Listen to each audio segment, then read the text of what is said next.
So I grew up in a very rural part of Texas with a Greek last name. If you don't know, my last name is Giannoumis, and it's 10 letters long, and I think I learned most of my alphabet just learning how to spell my last name. So this meant that I was kind of different than a lot of the other people who were in my classes. And as I grew up, my name carried a lot of kind of association with it. Every time we would learn about history or anything in school, a lot of times the textbooks would start with ancient Greece. And so then I was sitting in class kind of feeling, well, this is some relationship that I have to the kind of work that we were studying. My grandmother and grandfather moved to the United States from Chios, which is a small island off the coast of Turkey. And my dad was, I think, the first one in his family to be born in the U.S., so he was kind of that first generation.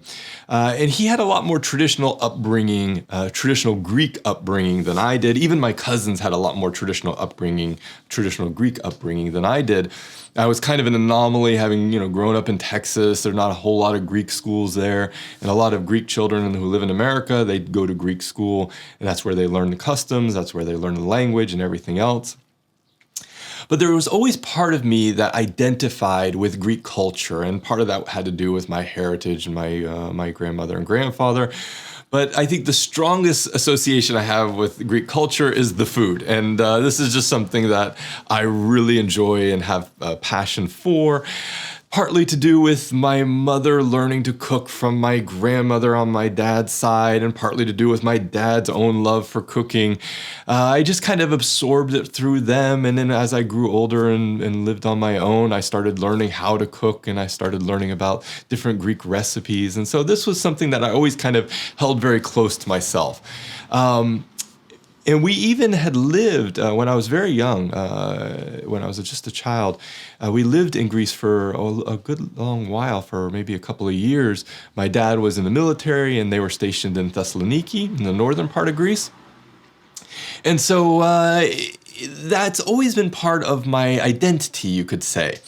It wasn't until much later in my life that I started to understand the sort of cultural differences between what it means to be Greek and to identify as Greek, and what it means to be American and identify as American.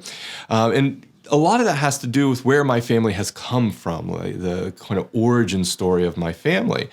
Growing up in rural Texas, it wasn't as if we learned a whole lot about European history. And I think it wasn't so different than a lot of American schools. I think this typically kind of European history focuses a lot on Greece and Rome, ancient Greece and Rome. You might get a little bit of, the Renaissance period if you're studying art or music or something like that. And of course, you're definitely going to get history of Europe when it comes to the World Wars and the U.S.'s role in the World Wars. But I didn't really understand much about kind of European social or cultural values, especially not in the time period that I was alive and that I was learning about it. But I had the chance to travel there with my grandmother on my dad's side, my great aunt and uncle. And this was back in the 1990s, the early 1990s. And I remember flying into Heathrow Airport in London, and just kind of that experience of going from, I flew from Philadelphia to London. And first of all, I was on my own for the first time as a teenager. So that was really, really exciting. And I remember being on the plane and trying to sleep and not very successfully, and having never experienced jet lag or anything like that before. And this was before I think even we had TVs on the plane. There might have been one TV for like the whole row or the whole aisle, but there wasn't necessarily an individual TV screen for everybody. And when I arrived in Heathrow, we jumped in my aunt and uncle's car and we drove down to Dover.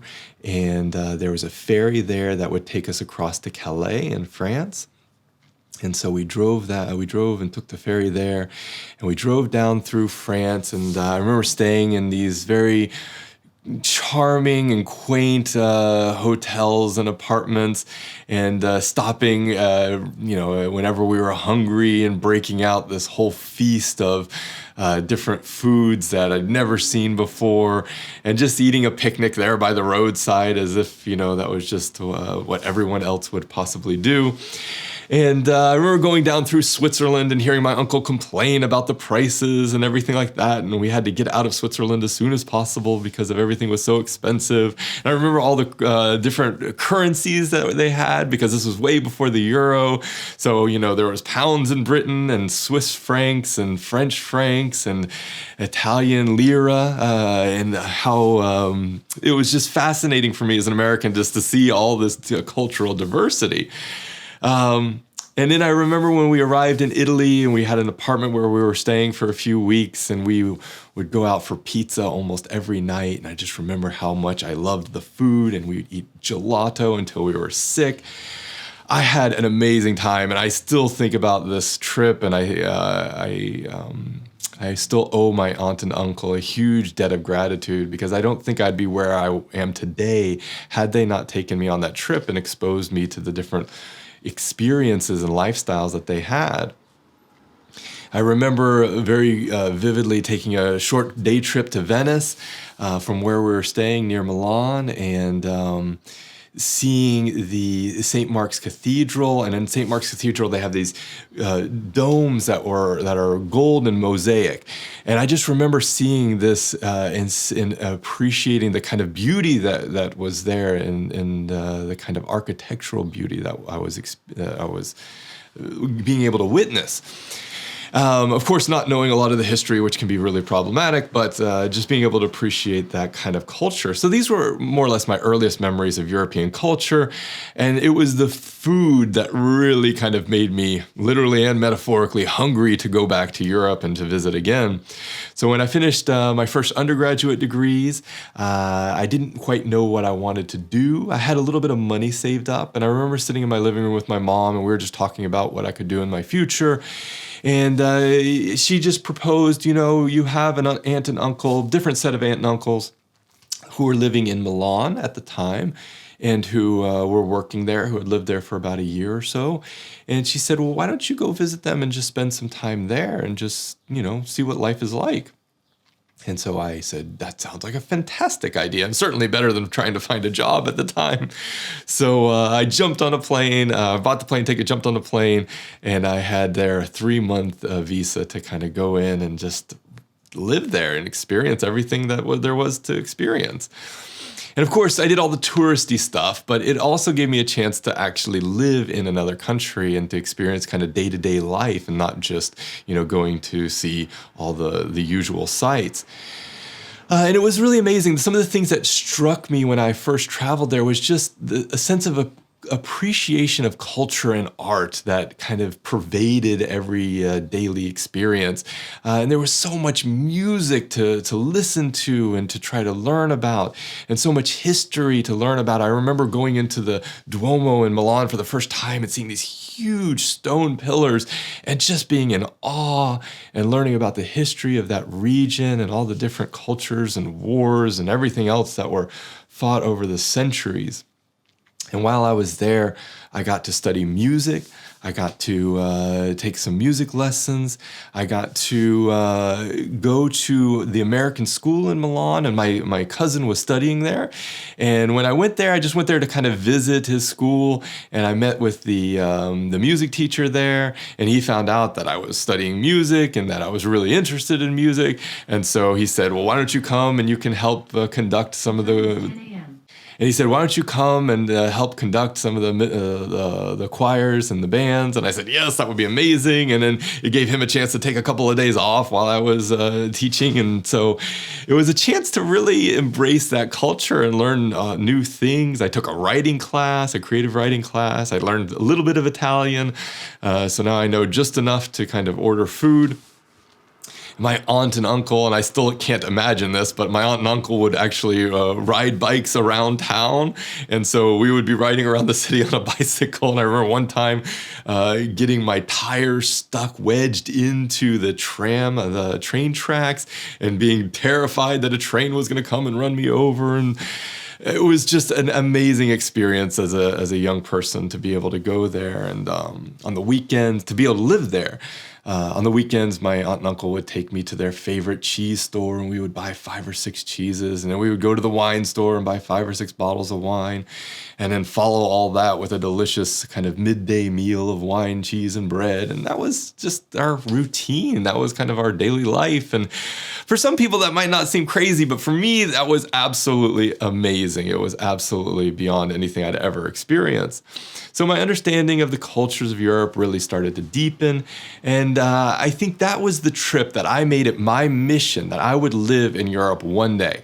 I didn't know how, I didn't know what was going to happen, but I had to find a way to live in Europe. There were a lot of dead ends along the way. In between times, I tried to pursue every possible way of immigrating to Europe. And most of the time it was, nope, that's not going to happen. But of course, I eventually got a chance to move to Norway. And the culture here is quite different than it is in continental Europe. But almost everywhere in Europe that I've ever been, there's always this kind of underlying value system that I've noticed. And a lot of it is oriented to rights, to human rights, and to what it means to be a citizen, what it means to live in a society, and what it means to be interdependent with one another. And there's this ethic of working to live rather than living to work, which is more the ethic I was raised to kind of believe in. Now, I'm not saying that things here are perfect by no stretch of the imagination. They're just different. They're just different than what I was used to, what I grew up with. But they're different in a way that I really like, that I really, really appreciate. So where I grew up and where I live today are two very, very different places, both geographically and culturally, socially. It took me a long time to get here. It took me many, many years. And in hindsight, it doesn't seem like it took very much because it's just all the past, and so it all kind of bunches up together. But I do remember periods where I went through a lot of internal struggle over whether I could even achieve this goal. And I remember the yearning, that sense of desire to live and to work somewhere else, to find a place that really resonated with my own value system and to just explore. So don't take where you're born or where you live right now with just face value. With a little bit of time and a lot of luck, you too could find a place that resonates with your own values and who are surrounded by people who share those values.